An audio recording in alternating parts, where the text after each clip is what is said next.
Henry Sacheverell, sæ๊ʃɛvərəl, was an English High Church Anglican clergyman who achieved nationwide fame in 1709 after preaching an incendiary 5 November sermon. He was subsequently impeached by the House of Commons, and though he was found guilty, his light punishment was seen as a vindication and he became a popular figure in the country, contributing to the Tories' landslide victory at the general election of 1710.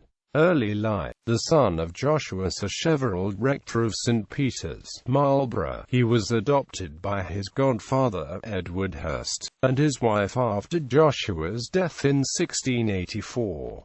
His maternal grandfather, Henry Smith, after whom he was possibly named, may be the same Henry Smith who is recorded as a signatory of Charles I's death warrant. His relations included what he labeled his fanatic kindred. His great-grandfather John was a rector, 3 of whose sons were Presbyterians. One of these sons, John, was ejected from his vicarage at the Restoration and died in prison after being convicted for preaching at a dissenting meeting. He was more proud of distant relatives who were Midlands landed gentry that he had supported the Royalist cause during the Civil War. The Hursts were pious high Anglicans and were pleased with Sacheverell, who was always retiring to his private devotions before he went to school. He was educated at Marlborough Grammar School from 1684 to 1689.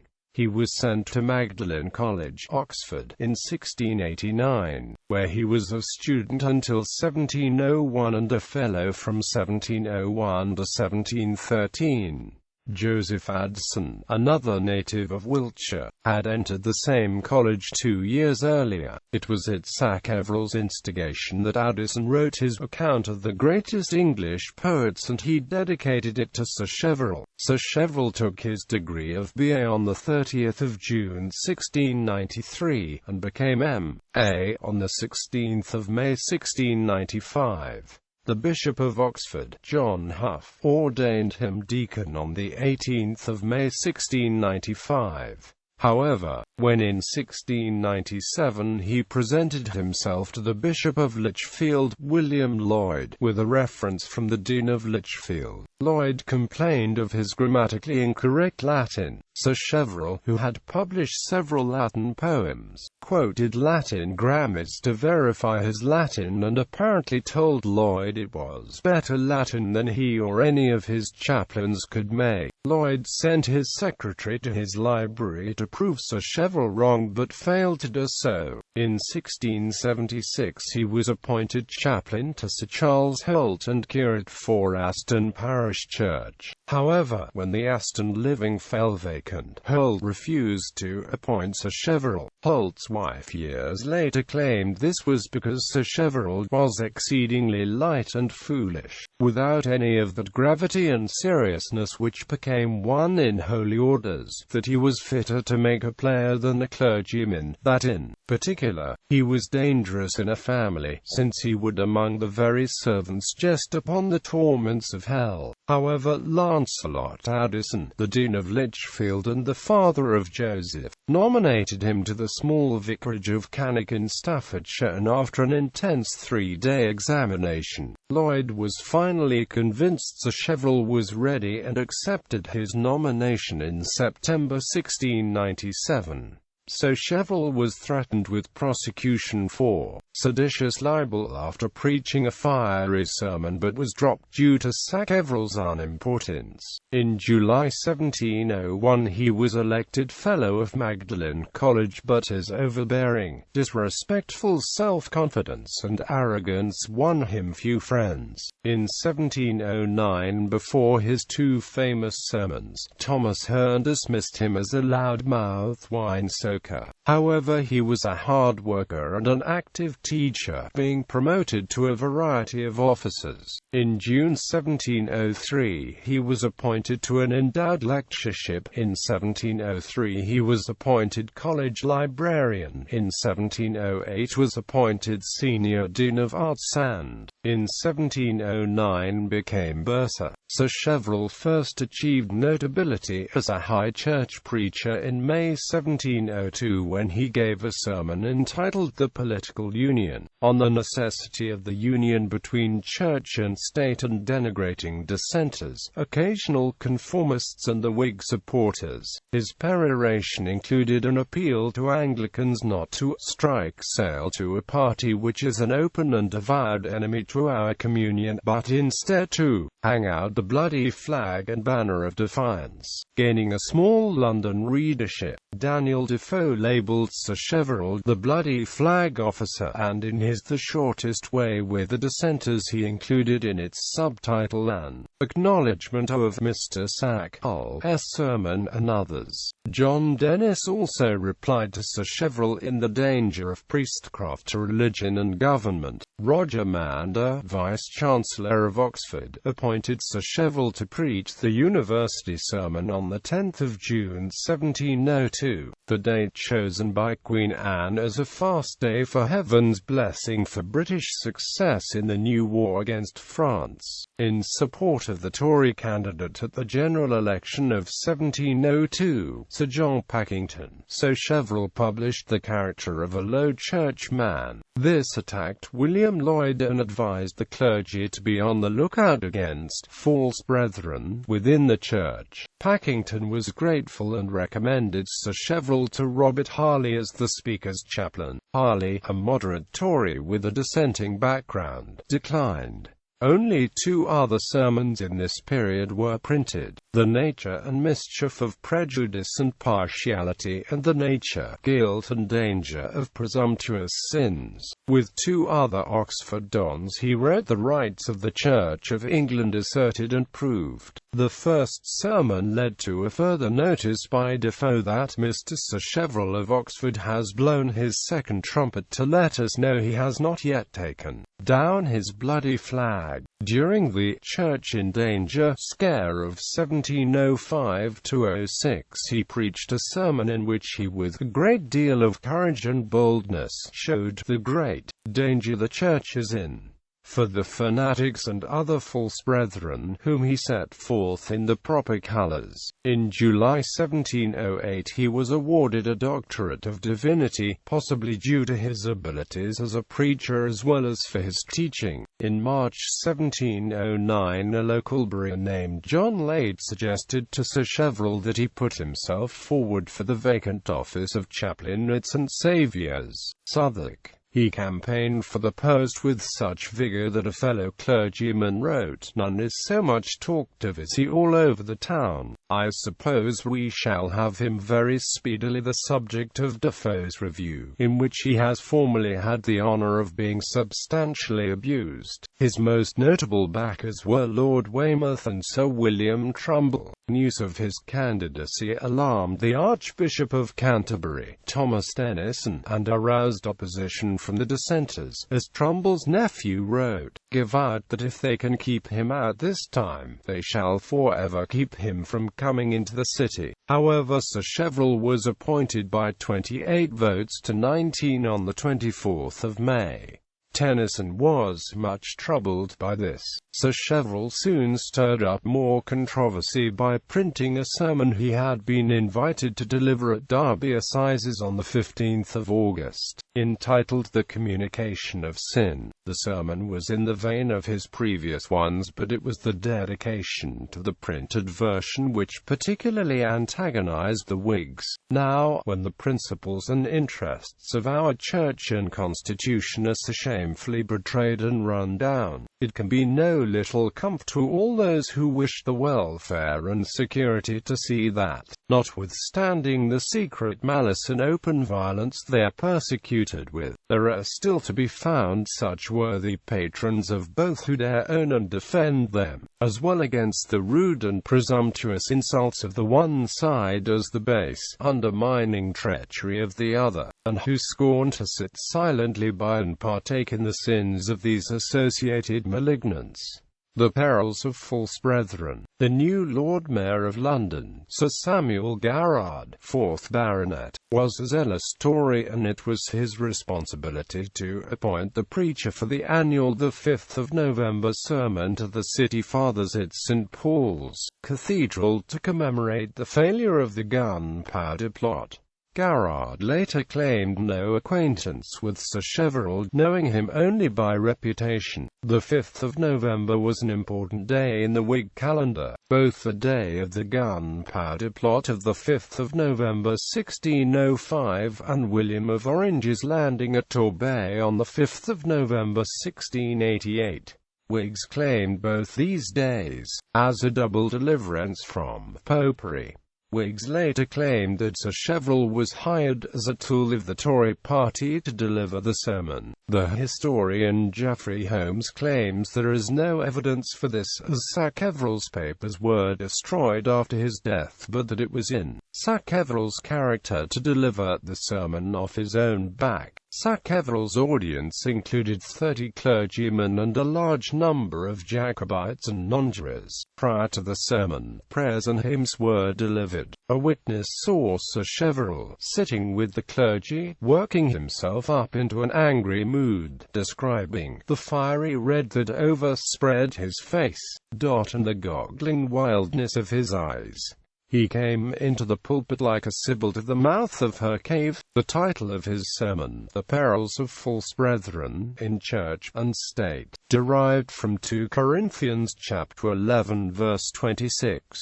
Sacheverell compared the gunpowder plot not to 1688 but to the date of the execution of Charles I, the 30th of January 1649, as 2 days of the rage and bloodthirstiness of both the popish and fanatic enemies of our church and government. These 2 days indeed are but one united proof and visible testimonial of the same dangerous and rebellious principles these confederates in iniquity maintain. The threat to the Church from Catholics was dealt with in 3 minutes. The rest of the 1.5-hour sermon was an attack on dissenters and the false brethren who aided them in menacing church and state. He claimed that the Church of England resembled the Church of Corinth in St. Paul's days, her Holy Communion, rent and divided by factious and schismatical impostors, her pure doctrine corrupted and defiled, her primitive worship and discipline profaned and abused, her sacred orders denied and vilified, her priests and professors calumniated, misrepresented and ridiculed, her altars and sacraments prostituted to hypocrites, deists, Socinians and atheists. Sacheverell identified the false brethren in the Church as those who promoted heretical views, such as Unitarians, and those who would revise the Church as official articles of faith, and those who presumed to receive the least tittle from the express word of God, or to explain the great credenda of our faith in newfangled terms of modern philosophy. Then those who wanted to change the worship of the Church, the latitudinarians who promoted toleration and denied that schism was sinful, taking all occasions to comply with the dissenters both in public and private affairs, as persons of tender consciences and piety. The false brethren in state Sacheverell saw as those who denied the steady belief in the subject's obligation to absolute and unconditional obedience to the supreme power in all things lawful, and the utter illegality of resistance upon any pretense whatsoever. Our adversaries think they effectually stop our mouths, and have us sure and unanswerable on this point, when they urge the revolution of this day in the defense. But certainly they are the greatest enemies of that and his late Majesty, and the most ungrateful for the deliverance, who endeavored to cast such black and odious colors upon both. He attacked dissenting academies as places where all the hellish principles of fanaticism, regicide and anarchy are openly professed and taught, and attacked occasional conformity as giving disloyal elements bases of official power. These false brethren were working to weaken, undermine and betray in themselves, and encourage and put it in the power of our professed enemies to overturn and destroy the constitution and establishment of both. In due course the Church would lose its character and become a heterogeneous mixture, united only by Protestantism. He then claimed that this spurious and villainous notion, which will take in Jews, Quakers, Mahometans and anything, as well as Christians. This had been tried when the Church's enemies had advocated comprehension, and now the same people were using moderation and occasional conformity to destroy the defenses of the Church. The end result would be an Erastian state of affairs where people became nonplussed about questions of faith and fall prey to universal skepticism and infidelity. The occasionally conforming dissentist Sacheverell saw as the enemy within. He called the Toleration Act 1688 the indulgence, and that the old leaven of their forefathers is still working in the present dissenting generation. He called them a brood of vipers, and asked whether these men are not contriving and plotting our utter ruin, and whether all those false brethren that fall in with these measures and designs do not contribute basely to it. I pray God we may be out of danger, but we may remember the king's person was voted to be so at the same time that his murderers were conspiring his death. Sacheverell pointed to the sinfulness of the false brethren. For Anglicans holding office it was a betrayal of their oaths. Secondly, it was an example of hypocrisy and disregarding of principle for material gain.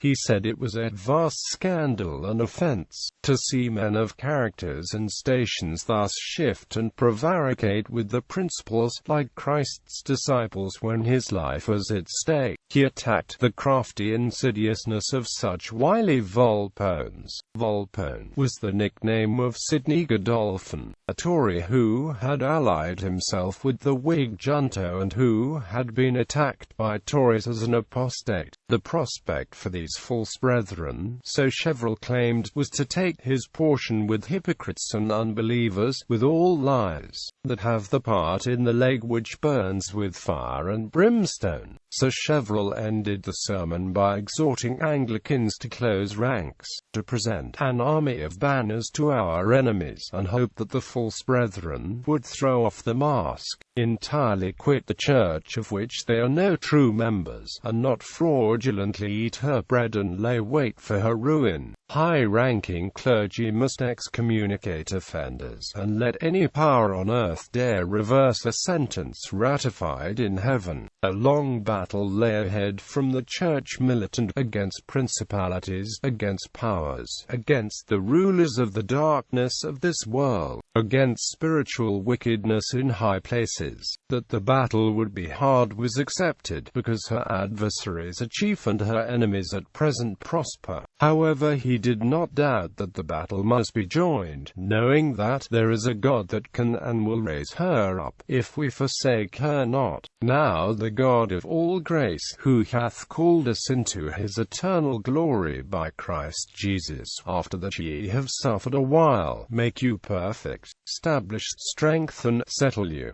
To him be glory and dominion forever and ever. Amen. Reaction. As Sacheverell left St. Paul's and travelled through the city, he was cheered by a crowd. The joke doing the rounds was that St. Paul's was on fire a Saturday. Sacheverell prepared the sermon for publication and consulted 3 lawyers, who all claimed it breached neither common nor civil law. On the 25th of November the sermon was printed, the first edition being 500 copies. On the 1st of December the second edition came off the press and numbered between 30,000 and 40,000 copies. By the end of Sacheverell's trial, an estimated 100,000 copies of his sermon were in circulation. A conservative estimate of the readership, 250,000 people, was equal to the whole whole electorate of Britain at the time. This had no parallel in early 18th century Britain. For the first few weeks,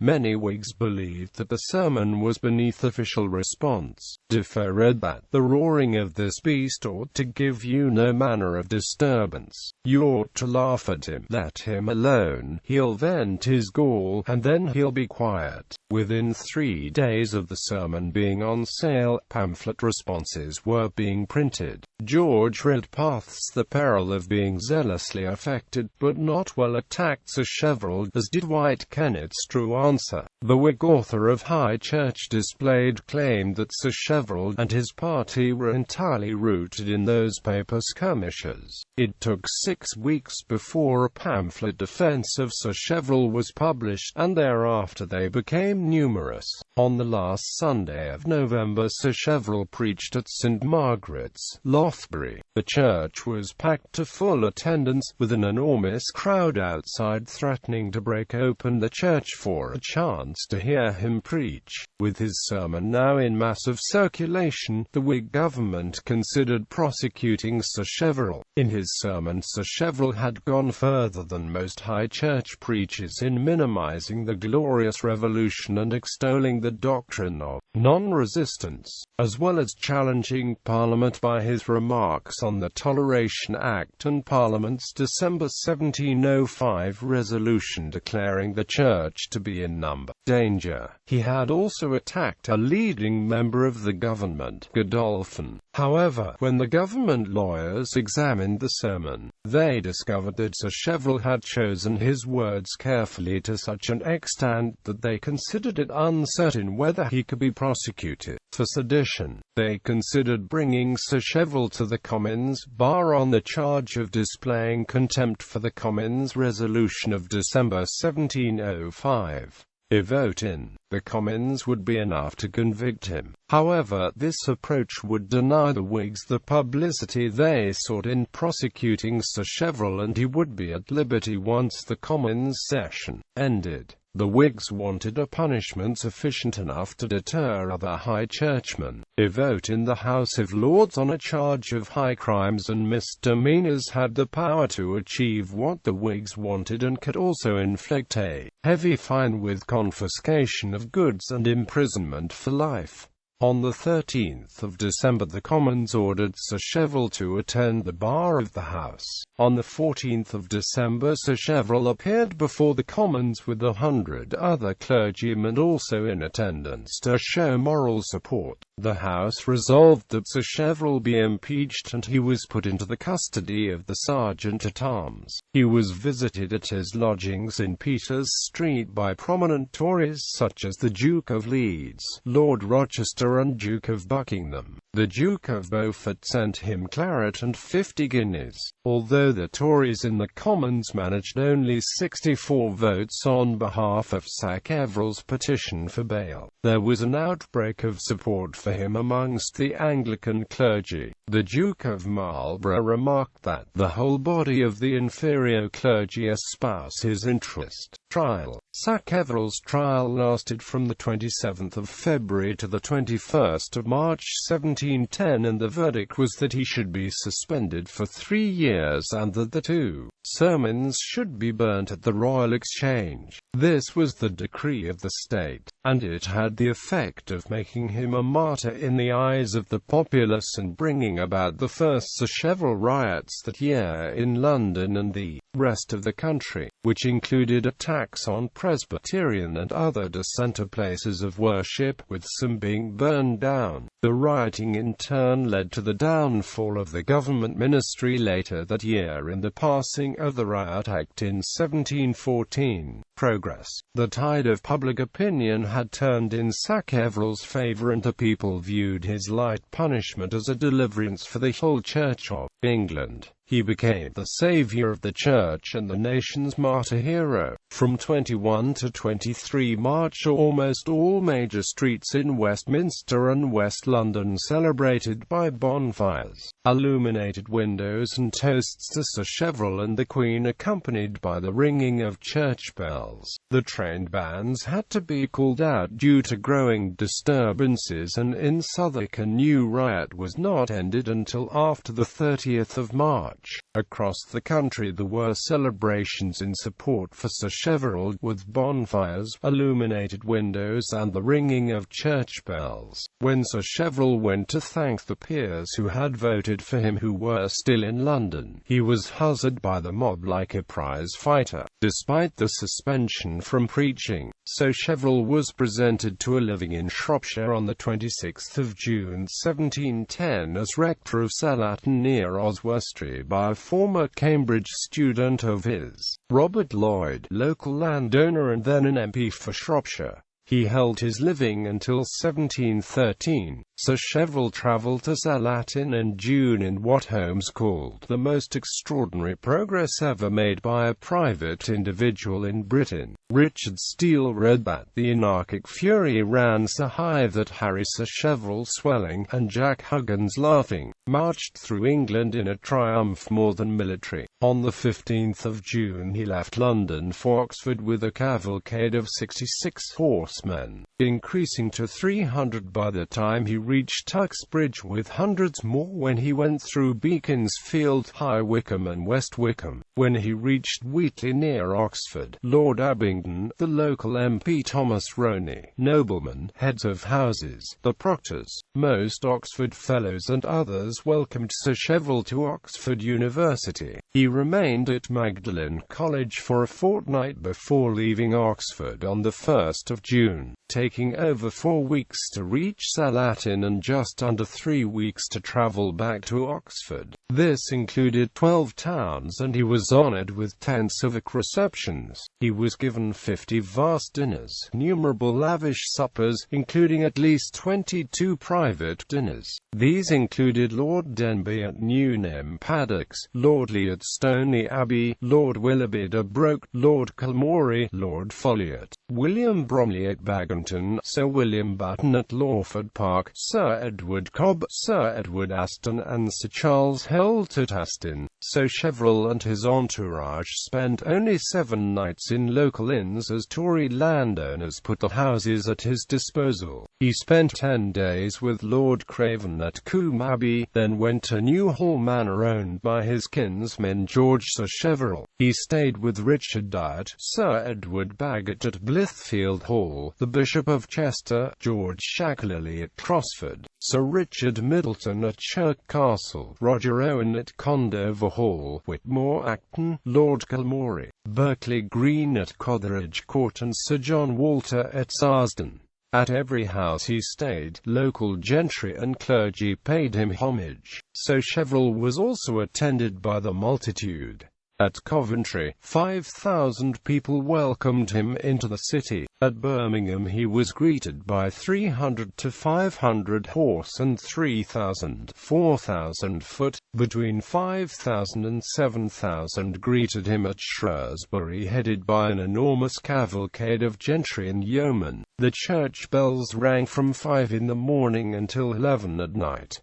At Bridgnorth, 64 clergymen, 3,500 horse and 3,000 foot welcomed him. On the 19th of July Sacheverell returned to Oxford. By the 8th of August, the date of Godolphin's dismissal, there had been sent to the Queen 97 Tory addresses couched in High Church Anglican language. On the 30th of June the Bishop of Worcester, William Lloyd, wrote of the great danger we are brought into by the turbulent preaching and practices of an impudent man, now riding in triumph over the middle of England, everywhere stirring up the people to address to Her Majesty for a new Parliament. The danger is so great that I cannot but tremble to think of it, if Her Majesty should dissolve the present Parliament and change her ministry, which is the thing driven at by the addresses. The general election held in November 1710 was fought by the Tory Anglican clergy and gentry on the same platform which Sacheverell stood. 7 months before, in Cornwall, the 2 victorious Tory candidates, John Trevanion and George George Granville, were swept to victory on the back of the chant, Trevanion and Granville sounded a bell for the Queen, the Church, and Sacheverell. Only 10 managers of Sacheverell's prosecution were re-elected, and Tories circulated division lists of those who had voted for or against Sacheverell. His influence was all-pervasive, being linked to the safety of the Church and on the lips of election mobs,